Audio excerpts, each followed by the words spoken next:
okra, c'est ce qu'on appelle gombo en Afrique de l'Ouest. Et c'est beaucoup utilisé dans la cuisine là-bas. Ça a un petit goût d'haricots verts. Mais... Voilà, ça me rappelle le soupé kandia du Sénégal. Mais c'est des bons souvenirs.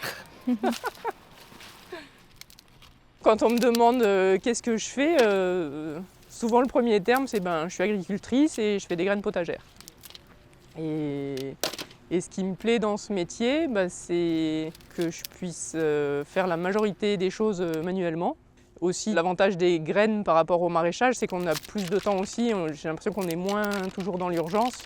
Et puis le fait d'avoir une grande diversité au jardin aussi, parce que là actuellement j'ai à peu près une trentaine de variétés, entre fleurs, légumes, aromatiques. Et je préfère avoir plein de diversité au jardin et plein de petites choses qu'un grand champ avec trois espèces, quoi. J'ai commencé petite, j'ai toujours bien aimé les plantes, la nature. Et après une formation d'agronome à Toulouse, je suis partie 8 ans en Afrique de l'Ouest. J'accompagnais des groupements de producteurs. Et au retour, j'avais envie de faire moi-même, de produire moi-même, d'être vraiment les mains dans la terre. Et donc je me suis installée en 2013. J'ai eu la chance de rencontrer Annick et Bernard qui cherchaient un associé et qui faisaient partie de Biogerm.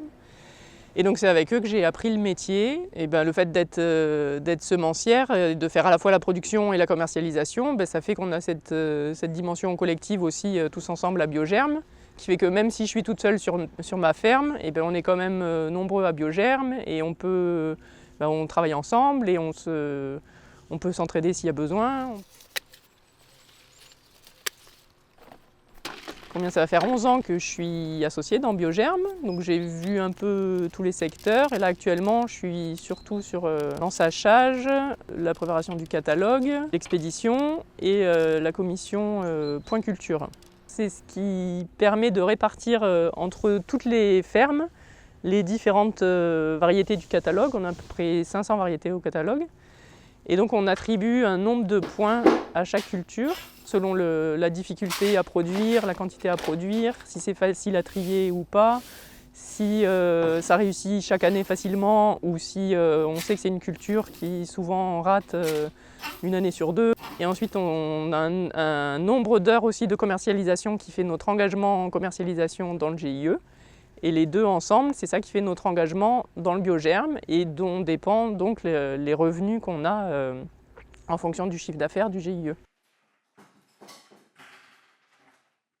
Moi, je trouve la particularité qu'on a dans Biogerm, c'est que tout est mutualisé.